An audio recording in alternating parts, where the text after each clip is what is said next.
Le plus grand avion de passagers du monde pèse jusqu'à 575 tonnes, transporte plus de 850 personnes et est composé de plus de 4 millions de pièces. Mais comment une machine de cette taille parvient-elle à décoller du sol? Et avant cela, comment est-elle construite? Dans la vidéo d'aujourd'hui, vous allez découvrir comment l'Airbus A380 est fabriqué et comment fonctionne le plus grand avion de ligne commerciale jamais produit. Restez avec moi jusqu'à la fin. Je suis Victor et vous êtes sur Tudotech HD. Je vous demande déjà de mettre un j'aime, de vous abonner et d'activer la cloche pour toutes les notifications. Au revoir. L'Airbus A380 est le plus grand avion de passagers de l'histoire de l'aviation. Avec une capacité maximale de 853 passagers, ce colosse mesure 73 mètres de long, a une envergure de 80 mètres et une hauteur de 24 mètres, soit l'équivalent d'un immeuble de 9 étages. Ces 2 étages offrent environ 550 mètres carrés de surface utile pour les passagers. Et tout cela est propulsé par 4 moteurs géants, chacun capable de développer environ 70 000 chevaux, produisant une poussée suffisante pour faire décoller un avion qui peut atteindre jusqu'à 575 tonnes au décollage. Mais l'histoire de cet avion gigantesque a commencé de nombreuses années avant son premier vol.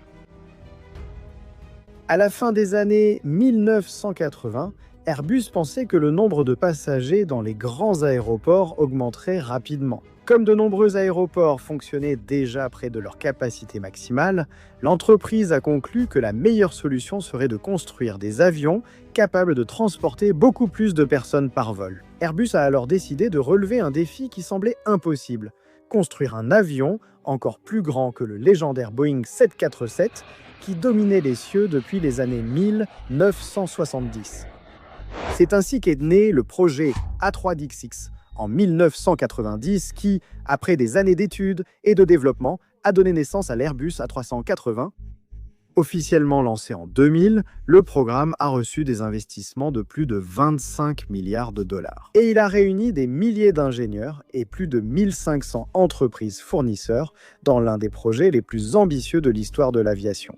Ce fut un effort collectif.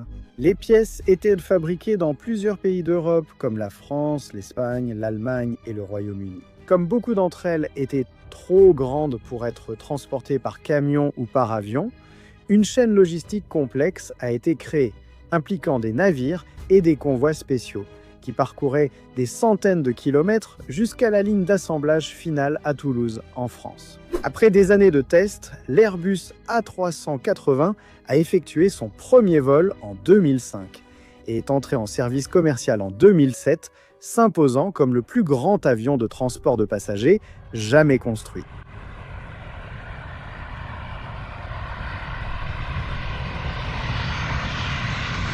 Lorsqu'il était encore produit, chaque Airbus A380 était évalué à plus de 445 millions de dollars et sa complexité technique était telle que sa fabrication a dû être répartie entre 4 pays européens. Au Royaume-Uni, l'un des composants les plus impressionnants de l'A380 était fabriqué, ses ailes gigantesques. Sa construction impliquait l'usinage d'énormes panneaux d'aluminium sur la plus grande fraiseuse d'Europe, dans un processus continu d'une durée de 72 heures.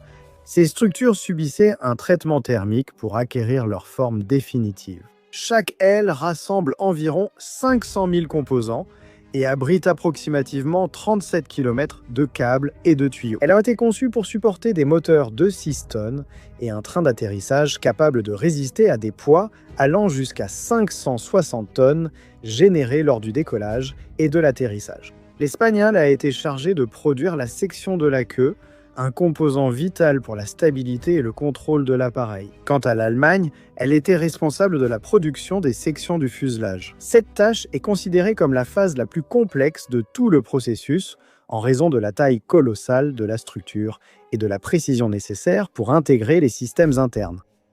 Contrairement au Boeing 747, Airbus a opté pour une conception à double pont sur toute la longueur de l'appareil sans la bosse caractéristique.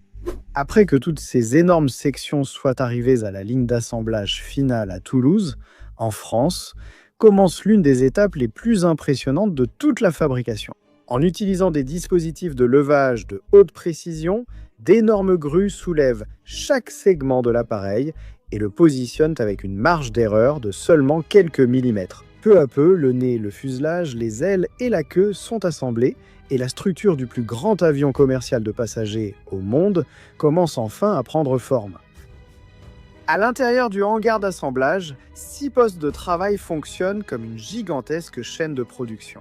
Chaque section de l'appareil avance d'un poste à l'autre pendant plusieurs jours. Au cours de ce processus, la structure est soigneusement équipée d'un réseau complexe de câbles électriques, de conduites hydrauliques, de conduits du circuit d'air et de milliers de composants essentiels à son fonctionnement. L'un des plus grands défis auxquels les ingénieurs ont été confrontés a été la réduction du poids, car les dimensions de l'avion étaient si impressionnantes qu'elles pouvaient compromettre ses performances ou même l'empêcher de voler. Pour résoudre ce problème, la structure de l'aéronef n'est pas entièrement faite de métal. Environ 61% est composé d'aluminium, 22% de matériaux composites avancés comme la fibre de carbone et de verre. Et le reste de la structure utilise environ 10% de titane et 7% d'acier et d'autres matériaux. Un exemple est le stabilisateur horizontal de la queue qui est fabriqué en fibre de verre à haute résistance. Un matériau qui offre des performances équivalentes à celles de l'aluminium mais qui est beaucoup plus léger. Bien qu'il soit théoriquement possible de construire tout l'avion en utilisant ces matériaux, le coût de fabrication serait beaucoup plus élevé, rendant le projet économiquement inviable. Pour construire l'A380, Airbus a dû ériger un hangar aux proportions impressionnantes. La structure métallique de l'installation pèse 34 000 tonnes, soit 4 fois le poids de la tour Eiffel. Le complexe dispose de 8 portes gigantesques, chacune mesurant 90 mètres de large. À l'intérieur du hangar, le processus d'assemblage des composants est extrêmement rigoureux. Les sections du fuselage sont superposées et fixées avec des serre-joints avant d'être percées. Des milliers de rivets sont installés à chaque point de connexion, rendant ces jonctions les parties les plus solides de l'ensemble. L'installation des ailes est l'une des étapes les plus critiques de toute la fabrication. En utilisant une grue de haute capacité, chaque aile est soigneusement positionnée et alignée avec le fuselage, avec une précision au millimètre près. Sa fixation nécessite environ 4000 boulons à haute résistance capables de supporter les énormes efforts générés lors du décollage, du vol et de l'atterrissage. Avec près de 80 mètres d'envergure, les ailes de l'A380 sont plus grandes que la longueur totale de nombreux avions commerciaux. En plus de supporter les 4 moteurs, elles servent également de gigantesques réservoirs de carburant, pouvant contenir environ 320 000 litres, un volume suffisant pour assurer les vols intercontinentaux les plus longs de l'appareil. Des puces électroniques à l'huile de tournesol, nous avons exploré les industries qui alimentent l'économie mondiale. La comprendre est une chose, mais y investir judicieusement en est une autre. Voici 2 mythes auxquels de nombreux investisseurs croient encore. Démystifions-les avec le sponsor d'aujourd'hui, Mintos. Mythe numéro 1. Les actions sont le seul moyen de faire croître régulièrement votre épargne. Eh bien, les actions sont volatiles. L'indice américain S&P 500 connaît de fortes baisses chaque année. Et en 2025, il a chuté de près de 19% avant de se redresser. Cela peut être stressant et amener de nombreux investisseurs à faire des erreurs coûteuses dictées par l'émotion. Mythe numéro 2. Les actifs à revenu fixe seraient trop complexes pour les investisseurs ordinaires. En réalité, investir dans le revenu fixe est plus simple que vous ne le pensez. Le marché européen des investissements alternatifs de détail a presque doublé en seulement 5 ans. C'est là que Mintos entre en jeu. Mintos est une plateforme facile à utiliser qui vous permet d'investir dans des prêts, des obligations et de l'immobilier en seulement quelques clics. L'objectif est simple, gagner un revenu régulier sans dépendre des fluctuations du marché boursier et diversifier votre risque. Les prêts sur Mintos sont offerts un rendement net annuel moyen de 8,8% depuis 2015, ce qui est supérieur à un compte d'épargne. Mintos a été fondé en 2014 et compte plus de 700 000 investisseurs à travers l'Europe, gérant plus de 800 millions d'euros d'actifs pour les investisseurs. Commencez à investir avec seulement 50 € et optez pour une gestion entièrement automatisée ou prenez le contrôle total. Scannez le QR code ou cliquez sur le lien pour obtenir un bonus de bienvenue exclusif. Investissez dès aujourd'hui et faites fructifier votre épargne.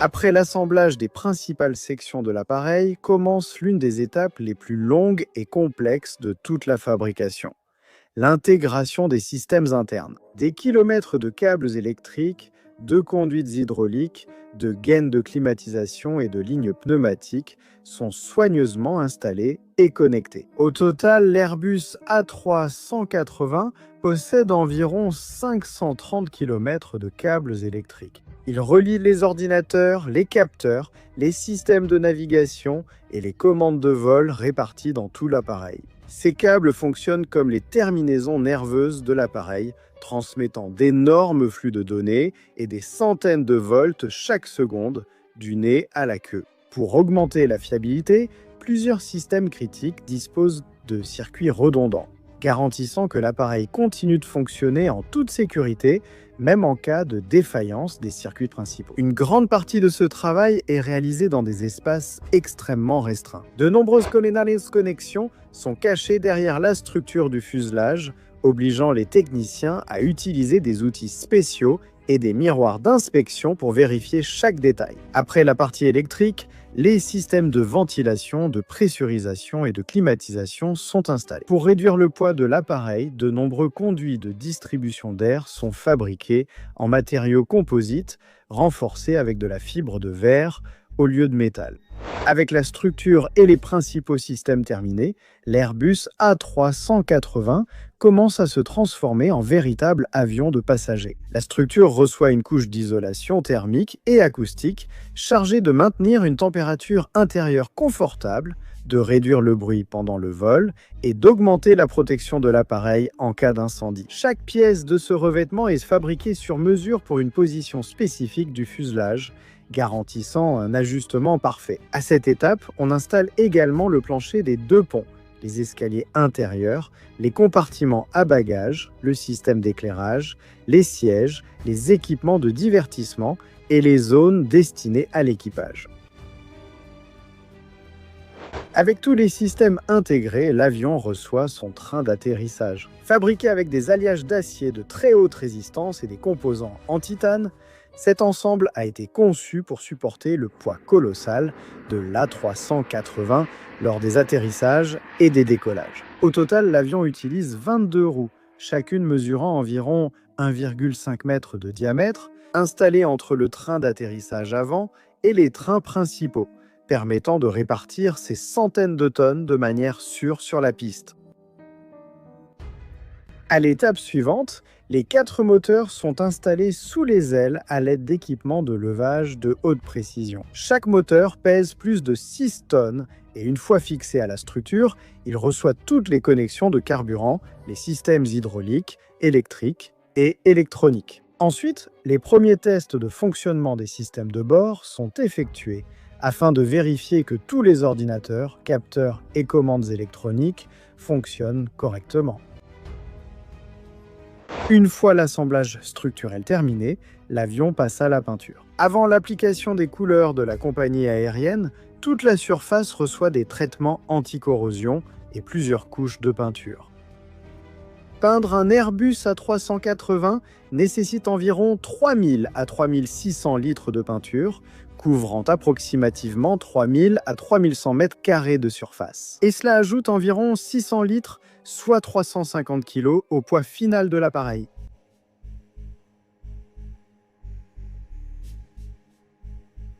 Enfin, une longue série d'inspections et de tests commence.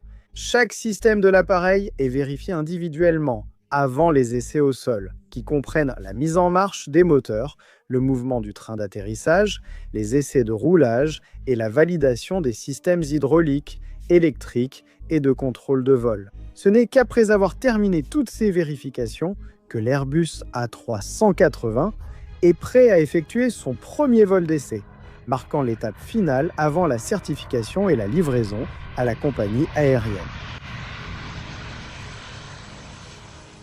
Et malgré l'arrêt de la production en 2019, l'A380 reste le plus grand avion commercial de passagers jamais produit en série et un jalon de l'ingénierie aéronautique. Après la forte reprise de la demande de voyages internationaux pendant la période post-pandémie, de nombreuses compagnies aériennes ont recommencé à exploiter leur flotte d'A380, ce qui démontre que, bien que sa production soit terminée, il joue encore un rôle important sur les lignes à plus forte demande à travers le monde.